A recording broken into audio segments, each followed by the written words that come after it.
Good morning friends. இந்த ஆடியோவில் ஒரு நல்ல கான்செப்ட்டு, அதாவது எப்படி லாஸ் வருது. அதாவது ஒரு ப்ராஃபிட்டில் இருக்காங்க, ஒரு ஆப்ஷன் பையர் ப்ராஃபிட்டில் இருக்காங்க. அந்த ப்ராஃபிட் எப்படி அவங்களுக்கு லாஸ் ஆகுது, அப்போது அந்த லாஸ் ஆகிறதுக்கான காரணம் அவங்கக்கிட்ட வரக்கூடிய அந்த ஓவர் கான்ஃபிடென்ஸ் அப்படின்ற அந்த சைக்காலஜி ப்ராஃபிட்டில் இருக்கிறத லாஸஸ்க்கு கொண்டு போகுது. அது எப்படி வருது, அதை எப்படி நம்ம திருத்திக்கலாம் அப்படின்ற மாதிரி தான் இந்த ஆடியோவில் நான் பேச போகிறேன். நம்ம ஸ்டாக் மார்க்கெட்டில் ஆப்ஷன் ட்ரேடிங் பண்ணுறவங்களோட மிகப்பெரிய ப்ராப்ளம் என்ன தெரியுமா? லாஸ் வர்றதுக்கு முக்கிய காரணம் நம்ம மைண்ட் செட்டு தான். அதை நான் பலவாடி சொல்கிறேன். ஒரு பையர் ட்ரேட் எடுக்கும் போதே அவங்க என்ன பண்ணுறாங்கன்னா, டார்கெட்டை ஃபிக்ஸ் பண்ணிக்கிறாங்க. அதாவது டார்கெட்டை ஃபிக்ஸ் பண்ணுறாங்கன்னா என்ன, அந்த கால் கண்டிப்பாக ப்ராஃபிட் தான் கொடுக்கும் அப்படின்ற மாதிரி ஒரு மனநிலைமைக்கு போகிறாங்க. அப்போது அவங்க மைண்ட் செட்டு திடீர்னு லாஸ் வந்தால் ஒன்று அவங்களால அதை அதாவது பொறுத்துக்க முடியாது. ஒன்று லாஸ்லேயே புக் பண்ணணும். சில பேருக்கு லாஸ் வந்தால் அந்த லாஸ்லேயே புக் பண்ணிக்கணும் அப்படின்ற அந்த மைண்ட் செட்டு வராது. சரி, இன்னும் வெயிட் பண்ணலாம் அப்படின்ற மாதிரி இருப்பாங்க. இப்படியெல்லாம் நம்ம ட்ரேட் பண்ணால் கண்டிப்பாக கன்சிஸ்டண்ட்டாக ட்ரேடராக மார்க்கெட்டில் இருக்க முடியாது. அப்போது என்ன மாதிரியான ஓவர் கான்ஃபிடென்ஸ் தாட்ஸ் எல்லாம் அந்த நேரத்தில் வரும், அதை எப்படியெல்லாம் நம்ம திருத்திக்கலாம், என்ன மாதிரி ஸ்ட்ராட்டஜியெல்லாம் யூஸ் பண்ணலாம், என்ன மாதிரியான ரிஸ்க் மேனேஜ்மெண்ட்டை ஃபாலோ பண்ணலாம், இதை பற்றி தான் இந்த ஆடியோவில் பேச போகிறேன். அதாவது ஃபஸ்ட்டு ஆப்ஷன் பையர் சொல்லும் எல்லா டைலாக்குமே ரொம்ப டேஞ்சரஸாக தான் இருக்கும். ஃபஸ்ட்டு எப்படி சொல்லுவாங்க தெரியுமா? இப்போ போய் ஃபஸ்ட்டு ஒரு ட்ரேட் எடுக்கிறாங்க. இந்த ட்ரேட் கண்டிப்பாக ப்ராஃபிட் தான் வரும், 100% ப்ராஃபிட் தான் வரும். பல பையர்ஸ் ட்ரேடர் எடுத்த உடனேயுமே டார்கெட்டை ஃபிக்ஸ் பண்ணிருவாங்க. ஆனால் எக்ஸாம்பிள் நம்ம லைவில் பார்த்தோம்னா ப்ரீமியம் 100 ரூபா இருக்கும், அது 120 130 போகும்னு அவங்க ஃபீல் பண்ணுவாங்க. ஆனால் மார்க்கெட்டை அவங்களோட டார்கெட்டை ரீச் பண்ணாது, கேட்காது. அப்போ 100 ரூபா வாங்கின இடத்துல 80 ரூபா ஆகும், 80 ரூபாயில் இருந்து 60 ரூபா ஆகும், 60 ரூபாயிலேருந்து 40 ரூபா ஆகும். அப்போ ஒரு டைலாக் சொல்லுவாங்க, கண்டிப்பாக ஹோல்டு பண்ணியிருந்தால் கண்டிப்பாக ரிவர்ஸ் ஆகும். அவங்களுக்கு எப்போ தோணும், 80 ரூபா வந்ததுக்கப்புறம் 60 ரூபா வந்தோடனே தோணும், வெயிட் பண்ணியிருக்கலாம், இல்லை ரிவர்ஸ் வந்திருக்கலான்னு. அவங்க வெயிட் பண்ணியிருந்தோ இல்லை ரிவர்ஸ் வரும்னு நினச்சிருந்தா அது மறுபடியும் அங்கேருந்து ஒரு 20-30 பாயிண்ட் கீழே போயிடும். ஸோ அப்போது அந்த 60 ரூபா இருக்கும் போதாவது ஒரு 40 ரூபா தான் லாஸ் ஆகிருக்கும். இப்போது 20 ரூபாய்க்கே போயிடுச்சு, 80 ரூபா லாஸு. அப்போ ஃபைனலாக என்ன ஆகும், அந்த ப்ரீமியம் டோட்டலாக 0 ஆகும். இந்த மாதிரி தாட்ஸ் தான் அவங்கள பாதி பேர் இல்லை, முக்கால்வாசி பேர் இந்த தாட்ஸால் தான் அழிஞ்சு போகிறாங்க. வெயிட் பண்ணலாம், ஹோல்டு பண்ணலாம், ரிவர்ஸ் கண்டிப்பாக வரும் இப்படின்ற டைலாக் இதெல்லாம் பண்ணவே கூடாது.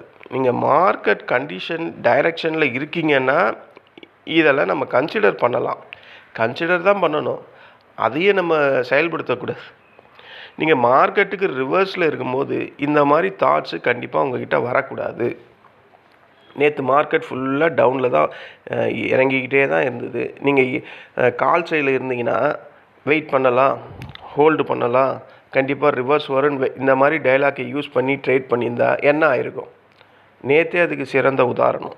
நேற்று ஃபுல்லாக மார்க்கெட் இறங்கி தானே இருந்தது, 490 பாயிண்ட் இறங்கினானே, எந்த இடத்துல ரிவர்சல் வந்தது, எந்த இடத்துல நீங்கள் ஹோல்ட் பண்ணியிருப்பீங்க, எந்த இடத்துல மார்க்கெட் சரி திரும்பிடும் அப்படின்ற மாதிரி எங்கேயாவது ஒரு இடம் இருந்ததா? இல்லை. அப்போ பார்த்துங்க, நம்மளோட அந்த ஓவர் கான்ஃபிடென்ஸ் தான் நம்மளை பெரிய லெவல் லாஸுக்கு கொண்டு போகுதுன்றது. அதனால தான் நான் சொல்கிறேன். நேற்று ஒருத்தர் இந்த கேள்வியை கேட்டிருந்தார், அதனால் இதையே நான் ஒரு டாப்பிக்காக பேச ஆரம்பிச்சிட்டேன்.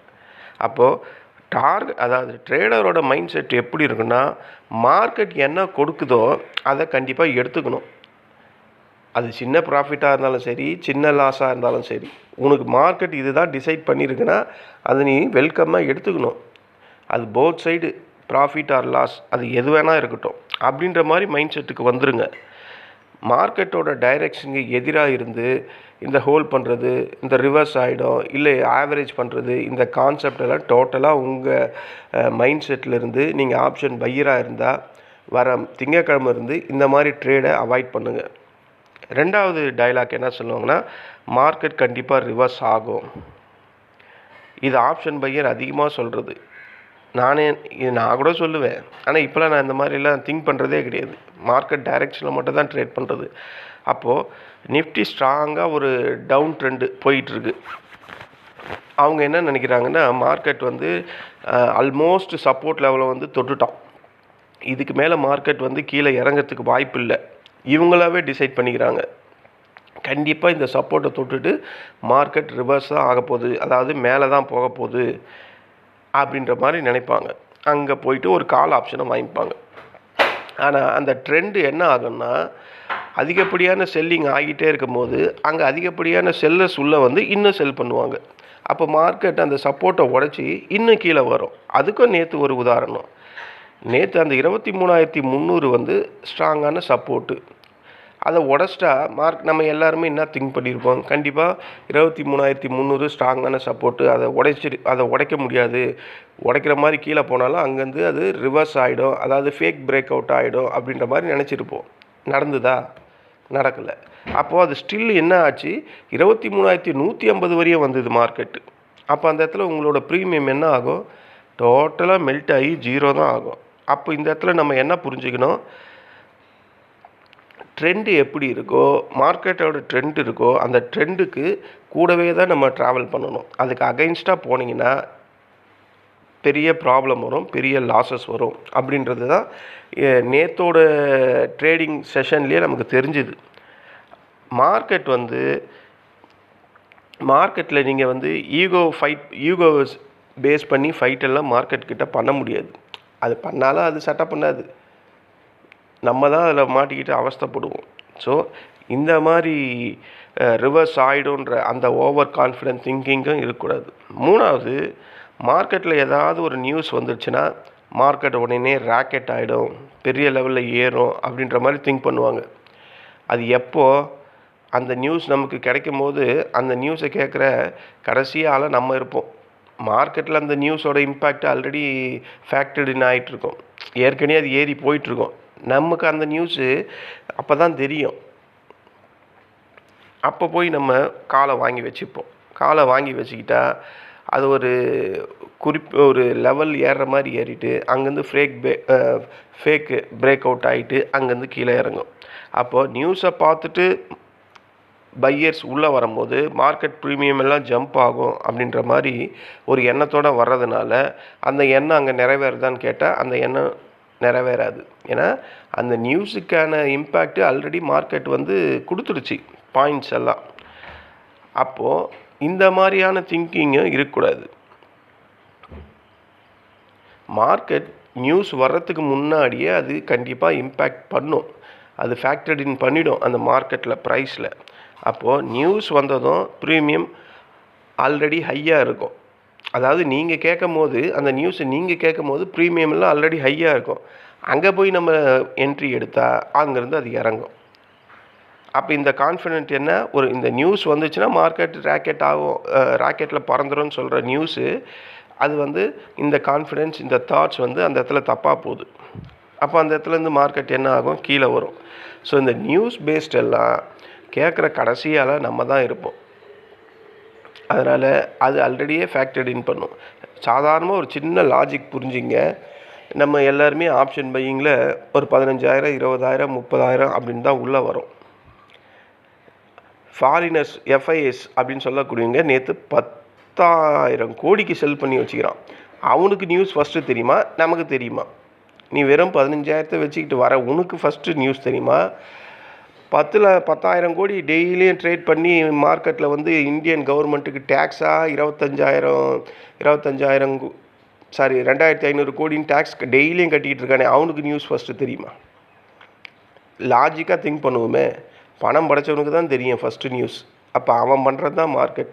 அப்போது அது ஆல்ரெடி அந்த நியூஸஸோட பாயிண்ட்ஸ் ஏறுறதோ இறங்குறதோ அதெல்லாம் ஆல்ரெடி மார்க்கெட்டில் ஃபேக்டர்டின் ஆகிடும்.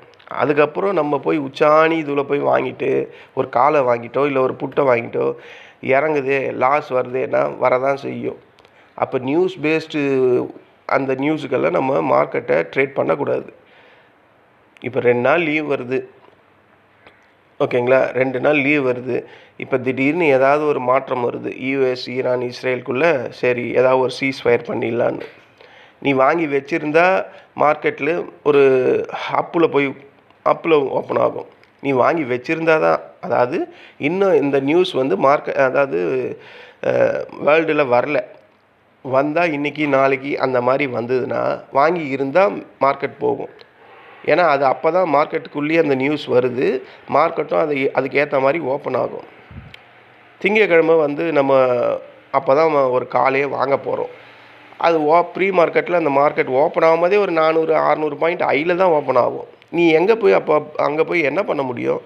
அந்த இடத்துல போய் நம்ம போய் 600-700 பாயிண்ட்டு கேப் அப்பில் ஓப்பன் ஆகும்போது அங்கே போய் ஒரு உச்சாணி கொம்பில் போய் காலை வாங்கிட்டா என்ன ஆகும்? ஏற்கனவே வாங்கி வச்சவங்க, ஆல்ரெடி இவ்வளோ ப்ராஃபிட் வந்தவங்க அங்கேருந்து செல் தான் பண்ணுவாங்க. அப்போ மார்க்கெட் கீழே தானே வரும். அப்போ நீ அங்கே போய் வாங்கிட்டா உனக்கு லாஸ் தானே வரும். இதை நம்ம புரிஞ்சுக்கணும். அடுத்தது ஸ்டாப் லாஸ் இல்லாமல் ட்ரேட் பண்ணுறது. ஸ்டாப் லாஸே எனக்கு வேணாங்க, என்ன ஆகுதோ நான் பார்த்துக்கிறேன் அப்படின்ற மாதிரி ஒரு டைலாக். அந்த மாதிரி டைலாக் சொல்கிறவங்களும் இருக்கிறாங்க. என் ஃப்ரெண்டே இருக்கான். ஸ்டாப் லாஸ் போட்டு ட்ரேட் பண்ணுறான்னா, இல்லை நானே வரும்போது க்ளோஸ் பண்ணுருவேன் அப்படின்வான். அது கிட்ட வர வர இல்லை இன்னும் கொஞ்சம் நேரம் வேறு மாற்றி போடலாம் அப்படின்னு சொல்லுவான். ஸ்டாப் லாஸ் இட்டே ஆக போகுதுரா, மாற்றிடுறான்னா ஸ்டாப் லாஸே ரிமூவ் பண்ணிட்டு சாதாரணமாக ஹோல்ட் பண்ண ஆரம்பிச்சிருவான். இந்த மாதிரி பிஹேவியரும் ரொம்ப டேஞ்சரஸ் தான். 100 ரூபாய் இருக்கும்போது அதுக்கு எஸ்எல் ஒரு 80 ரூபா போட்டு விட்டுடணும். அந்த 80 ரூபா அதை ட்ரிகர் பண்ணிடுச்சுன்னா பண்ணிவிட்டு போட்டோம். அந்த இடத்துல போய் அந்த ஸ்டாப் லாஸை எடுத்து விட்டு சரி ஹோல்ட் பண்ணலான்னு பண்ணால் அது 80 ரூபாலேருந்து 20 ரூபாய்க்கு போயிடும். அப்போ ஆப்ஷன் பையரோட பிக்கஸ்ட் எனிமி இங்கே என்னவா இருக்குது? உன்னோட சைக்காலஜி, உன்னோட ரிஸ்க் மேனேஜ்மெண்ட்டு, ஸ்டாப் லாஸை போடுற அந்த பக்குவம். அதாவது இதை தான் நான் அடிக்கடிக்கு சொல்கிறேன். ஸ்டாப் லாஸ் போட்டியா, ஸ்டாப் லாஸ் ஹிட் ஆகுதா, அந்த லாஸை அக்செப்ட் பண்ணிக்க அப்படின்னு சொல்கிறது இந்த ஒரு ரீசனுக்காக தான். நீ அக்செப்ட் பண்ணலைன்னா அந்த லாஸ் பெரிய லெவலில் போகுது. அதனால் உன் அக்கௌண்ட்டே டேமேஜ் ஆகும். சின்ன சின்ன லாஸ் வந்தால் நீ மார்க்கெட்டில் சர்வே பண்ணலாம். இந்த மாதிரி ஒவ்வொரு நாளும் பெரிய பெரிய லாஸ் வந்தால் உன்னுடைய அக்கௌண்ட்டு டோட்டலாக உடஞ்சிக்கிட்டே இருக்குது. நீ எத்தனை நாள் வந்து லாரி ஃபுல்லாக காசு எடுத்துன்னு வந்து டிமேட் அக்கௌண்ட்டில் வந்து அக்கௌண்ட்டை ஃபில் பண்ணி வச்சாலும் அது ஒவ்வொரு நாளும் கரைஞ்சிக்கிட்டே தான் இருக்கும். நீ மார்க்கெட்டில் சர்வே பண்ணணுன்னா சின்ன சின்ன லாஸஸ் வந்தால் அதை அக்செப்ட் பண்ணி கற்றுக்கும். அதுதான் மெயின். ஒரு சின்ன போர்ஷன், ஒரு ஸ்மால் போர்ஷனை வச்சு மிகப்பெரிய டார்கெட்டை ஏம் பண்ணாதீங்க. இது அதிகப்படியாக இந்த எக்ஸ்பைரி டேயில் ஒவ்வொருத்தரும் திங்க் பண்ணக்கூடியது. ஒரு 5 ரூபா ப்ராஃபிட்டை வச்சு 5 ரூபா ப்ரீமியம் வச்சு ஒரு 10 ரூபா போகுது அப்படின்னா பரவாயில்ல. அது ஒரு லாட் வாங்கியிருந்தாலும் பரவாயில்ல. 5 ரூபா ப்ரீமியம் தானே, ஒரு 20 லாட் வாங்கலான்னு வாங்கினா அது அப்போ பழைய ரேஞ்சுக்கே வந்துடுதா கேபிட்டலு. அது அங்கேருந்து ஒரு 3-4 ரூபா குறைஞ்சாவே உனக்கு பழைய லாஸே வந்துடுமா? நார்மல் ஒர்க்கிங் டேயில் பண்ணுற மாதிரியே லாஸ் வந்துடுமா? அப்போ அது அந்த இடத்துல என்ன ஆகுது? அது கிரீடியை நோக்கி போகுது. ஒரு சின்ன ஸ்மால் போர்ஷன் சைஸில் அதுக்கான என்ன ப்ராஃபிட் வருமோ அதை தான் நம்ம கேப்சர் பண்ணிக்கணும்.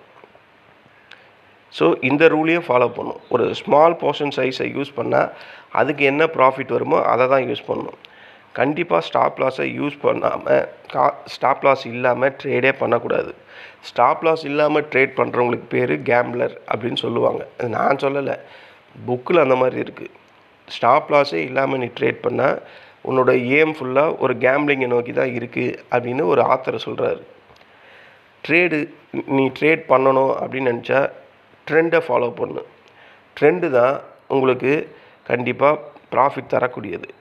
இந்த இங்கிலீஷில் ஒரு பழமொழி கூட இருக்கு, ட்ரெண்ட் இஸ் யுவர் ஃப்ரெண்டு அப்படின்னு. அதை ஃபாலோ பண்ணணும். கன்சிஸ்டன்சி அப்படின்றது வேணும்னா இந்த மாதிரி ஓவர் ஜாக்பாட்டு பெரிய லெவல் ட்ரீம் ப்ராஃபிட்டு இதெல்லாம் அவாய்ட் பண்ணுங்கள். கிடைக்கக்கூடிய சின்ன சின்ன ப்ராஃபிட்டை ஒவ்வொரு ட்ரேட்லேயும் சின்னதாக பிடிச்சாலும் ஒரு 5 ட்ரேட் பண்ணால் 200 ரூபா நீங்கள் ட்ரேட் பண்ணால் 5 ட்ரேட் பண்ணால் 1000 ரூபா. ப்ரோக்கரேஜ் போனால் கூட 700 ரூபா 800 ரூபா வரும். இந்த 700 ரூபா 800 ரூபா ஒரு நாளைக்கு இதில் இப்போ மார்க்கெட்டில் கிடைக்கல, இதை யார் உங்களுக்கு சும்மா கொடுப்பா அப்படின்ற மாதிரி யோசிச்சு பாருங்கள். ஒரு நாள் அதாவது பையருக்கு ஒரு மெசேஜ் சொல்லணும்னா, ஓவர் ட்ரேடிங்கால் வர லாஸை இப்போ நீங்கள் ஓவர் ட்ரேட் பண்ணுறீங்க, அதில் லாஸ் வந்துடுது. அப்போ எல்லோரும் அவங்கள என்ன நொந்துப்பாங்கன்னா, நான் ஒரு சரியான ட்ரேடர் கிடையாது அப்படின்னு அவங்க நொந்துப்பாங்க. ஒரு லாஸ் வந்ததுனால நீங்கள் ஒரு பேட் ட்ரேடர் அப்படின்ட்டுலாம் கிடையாது. அந்த லாஸ் ஏன் வருது, அந்த லாஸை எப்படி நம்ம ப்ரொடெக்ட் பண்ணுறது, நம்ம செய்கிற தப்புலேருந்து எப்படி திருத்திக்கணும் அப்படின்ற மாதிரி நீங்கள் திங்க் பண்ணி ட்ரேட் பண்ணுங்கள். கண்டிப்பாக நீங்கள் ஒரு குட் ட்ரேடராக இருக்கலாம். லாஸையே நீங்கள் ப்ராஃபிட்டை மட்டுமே ஃபோக்கஸ் பண்ணி அதுக்கு அப்படியே அது ஆப்போசிட்டாக மாறி ப்ராஃபிட் நினைக்கிற இடத்துல லாஸுன்னு வரும்போது, நான் ஒரு நல்ல ட்ரேடர் இல்லை, என்னால் இது பண்ண முடியல, என்கிட்ட அந்த எமோஷன்ஸ் ஹெவியாக இருக்குது எல்லாமே நீங்கள் சொல்லுவீங்க. கரெக்டாக தான் சொல்லிக்கிட்டு இருப்பீங்க. ஆனால் அதை லைவில் வரும்போது அதை இம்ப்ளிமெண்ட் பண்ணவே மாட்டீங்க, அதை கடைப்பிடிக்கவே மாட்டீங்க. அதை கடைப்பிடிச்சா நீங்கள் கூட ஒரு நல்ல ட்ரேடராக மார்க்கெட்டில் சர்வே பண்ணலாம். மார்க்கெட்டு ஒவ்வொரு நாளும் நம்மளை அது ட்ரைன் பண்ணிக்கிட்டே இருக்குது. நீ இப்படி பண்ணால் இது தப்பாகும், இப்படி செஞ்சால் சரியாயிடும் அப்படின்ற மாதிரி மார்க்கெட் ஒவ்வொரு நாளும் நம்மளை ட்ரைன் பண்ணுது.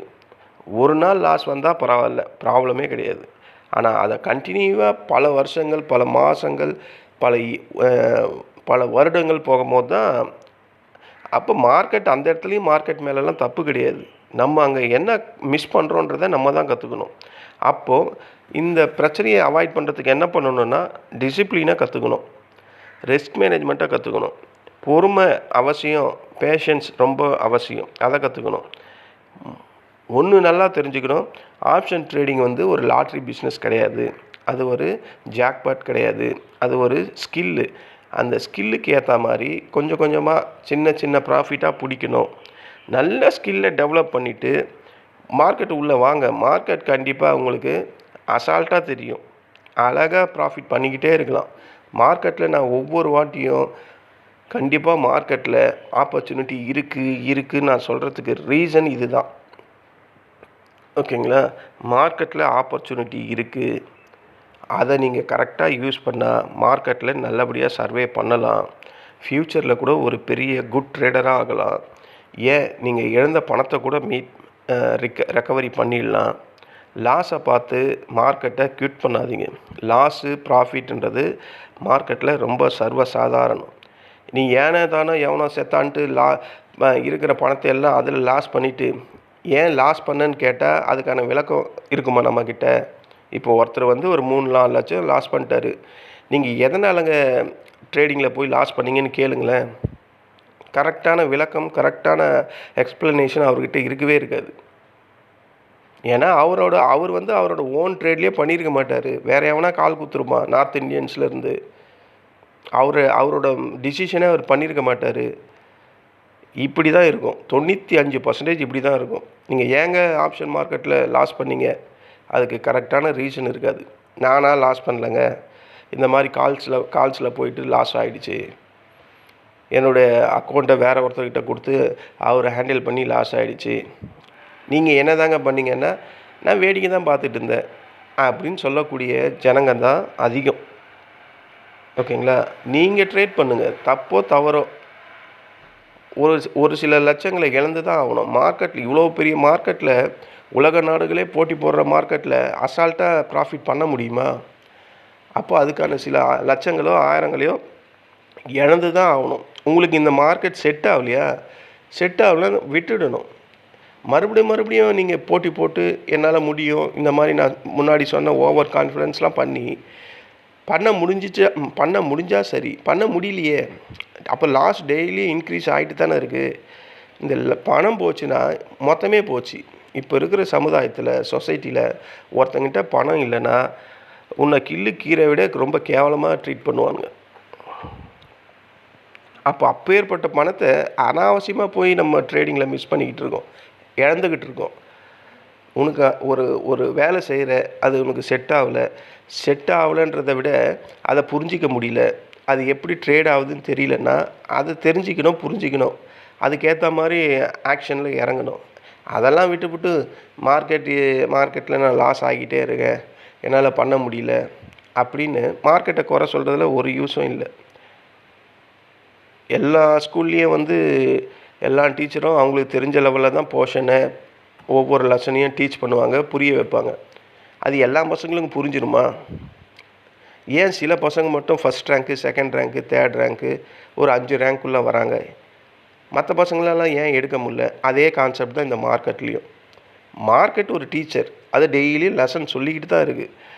அந்த லெசனை புரிஞ்சுக்கிட்ட சில பேர் மார்க்கெட்டில் ஃபஸ்ட் ரேங்க்கு, செகண்ட் ரேங்க்குன்ற மாதிரி மார்க்கெட்டில் ப்ராஃபிட் பண்ணிக்கிட்டே இருக்காங்க.